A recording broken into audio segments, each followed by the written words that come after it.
¿Qué tal, queridos hermanos? Bienvenidos a Dots a Topatri, Gloria al Padre. Y ya estamos de vuelta con el Evangelio de San Marcos, el cual vamos a analizar en este 22º domingo del tiempo ordinario. Si se dan cuenta, ya no estamos leyendo a San Juan, hemos terminado, hemos concluido el discurso del pan de vida, todo el capítulo sexto, y es momento de pasar al capítulo séptimo del Evangelio de San Marcos. Si se dan cuenta, está fragmentado este texto, versículos del 1 al 8, del 14 al 15 y del 21 al 23. Así que para comenzar nuestro estudio, nuestro análisis, vamos a encomendarnos a Dios diciendo, en el nombre del Padre, y del Hijo, y del Espíritu Santo. Amén. Y dice así: se acercaron a Jesús los fariseos y algunos de los escribas venidos de Jerusalén, y habiendo observado que algunos de sus discípulos comían con manos inmundas, esto es, sin habérselas lavado, se lo vituperaron. Porque los fariseos, como todos los judíos, nunca comen sin lavarse a menudo las manos, siguiendo la tradición de sus mayores.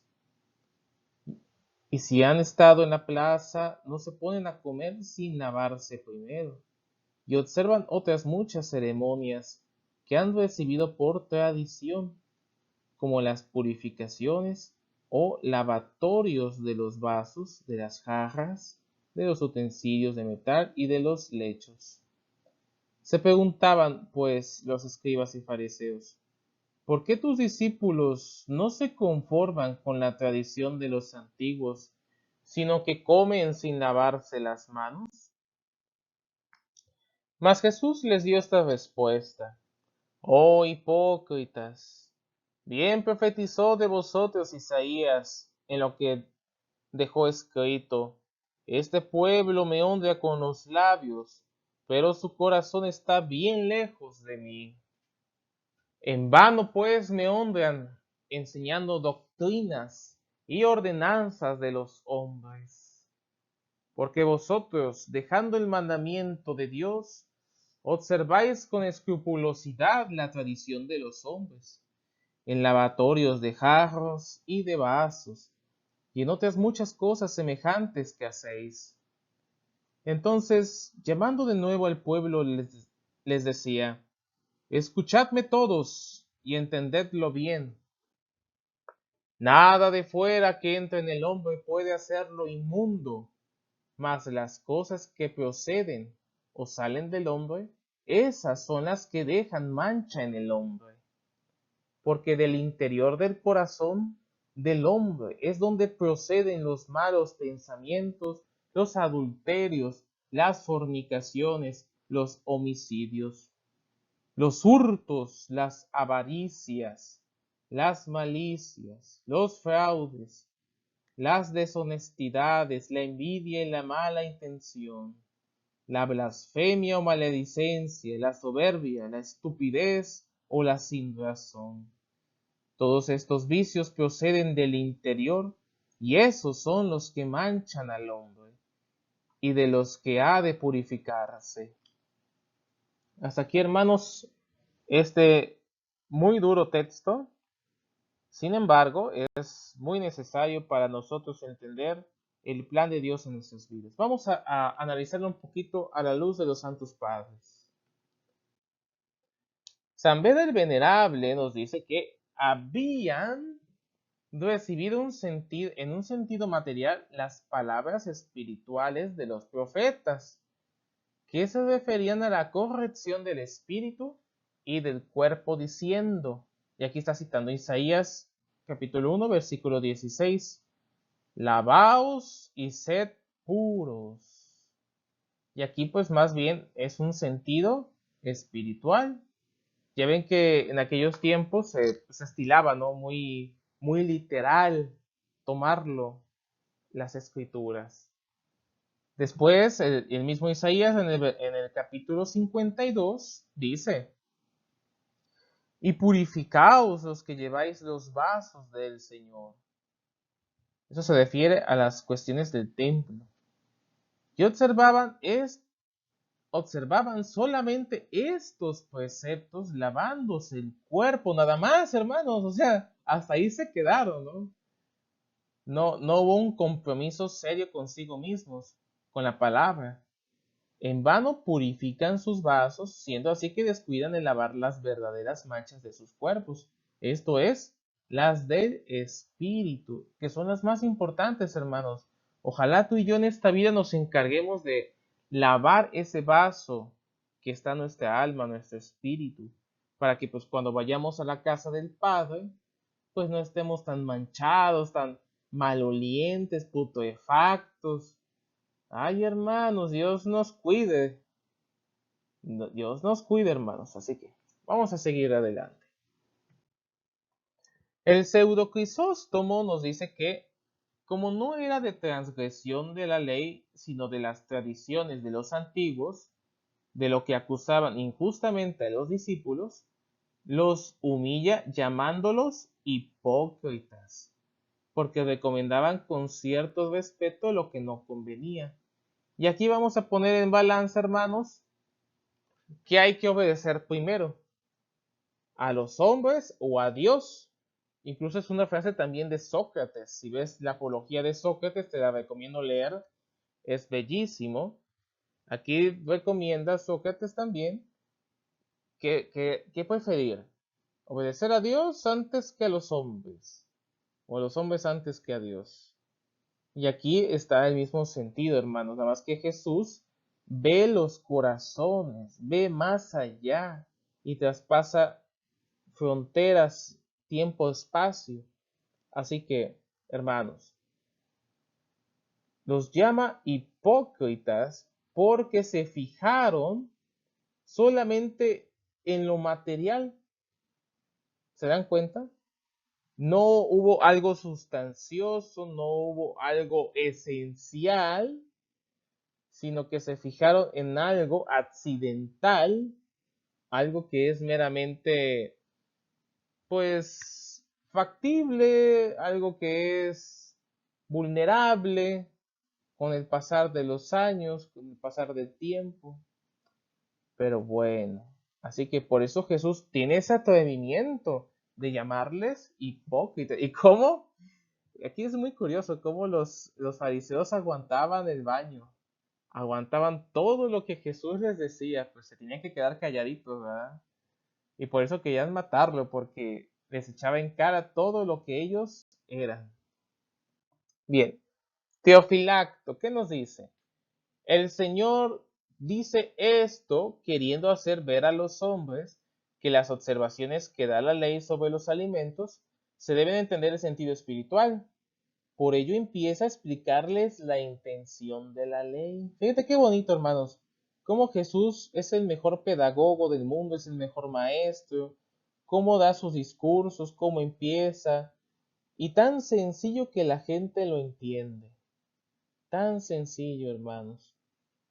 Y vaya, cómo apela al corazón del hombre. De que de ahí salen todas las impurezas. Y cómo en esos insultos, pues quiere sangolotear, quiere llamar la atención a los fariseos para que se pongan las pilas y dejen su mal proceder, se den cuenta de la verdadera doctrina de Moisés, la verdadera doctrina de Dios. Es una llamada de advertencia, es una llamada de atención, regresen, dense cuenta. Pero hermanos, nosotros también podemos caer en esas equivocaciones, aferrarnos a lo material, al sentido material, a la carne, y de ahí pues es un ir en picada al infierno, es un ir en picada a los malos hábitos, al vicio. Así que hay que pedirle mucho a Dios entender sus escrituras en sentido espiritual. Pedirle mucho a Dios esto, queridos hermanos.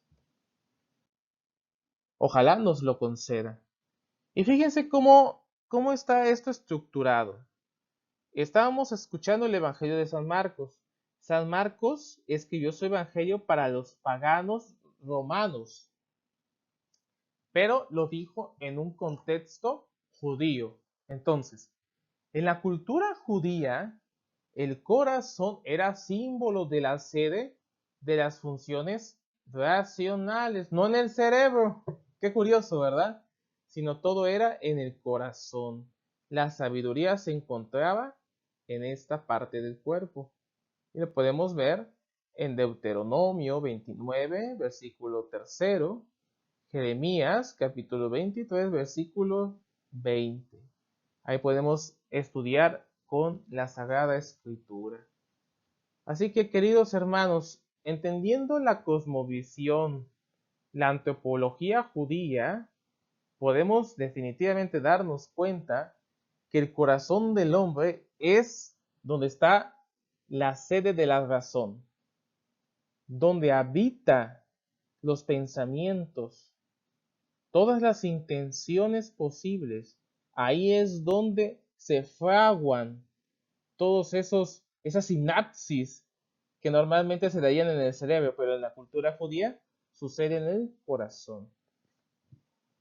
Y para los griegos, ya vamos en ese sentido pagano, el corazón ya no es una sede racional, sino es la sede de los pensamientos y de las emociones. A cada pensamiento hay una reacción que se convierte en emoción. Y las emociones, pues, sencillamente, pues se sienten, no se piensan. Fíjate cómo está el asunto. Ya no se piensa, hermanos, sino se actúa de acuerdo a la emoción. Se va a atender la situación respecto a qué, a estar triste, enojado, cabizbajo, sombrío, tímido, triste, etcétera, etcétera, etcétera. Así que, ¿qué es lo que se debe hacer? Híjole, hermanos, ¿cómo lo entendemos nosotros? ¿Cómo entender el corazón? Para ti, hermano, hermana, te hago esta pregunta. Para ti, ¿qué es tu corazón? ¿Qué habita ahí? ¿Qué es lo que hay? ¿Serán acaso razón, verdad, justicia? ¿O habrá una emoción desbocada, un apetito irascible, sensitivo? Hay que analizarnos, queridos hermanos, para poder dar remedio a nuestros vicios, porque esto envicia al hombre. Si no, nos volveremos estúpidos, como dice el mismo Jesucristo. Y hay que tener mucho cuidado, hermanos, porque que Jesucristo, que el mismo Dios nos diga estúpidos, de veras que, híjole, que te lo diga el vecino, todavía aguanta, pero el mismo Dios, ay, hermano, de veras que hay que ser muy necio. Así que pidámosle de corazón, hermanos, a nuestro querido Jesucristo, que nos dé un corazón de carne para que podamos regresar a Él, que nuestro cuerpo, nuestra alma, ese hálito de vida, ya no haya vicios, sino haya virtudes. Plantar virtudes y destruir a los vicios. Así que, queridos hermanos, aquí vamos a dejar nuestro estudio y nos veremos en otra ocasión, en otra oportunidad, para seguir analizando, reflexionando, disfrutando de las Sagradas Escrituras. Dios los bendiga, queridos hermanos. Cuídense mucho. Chao, bye.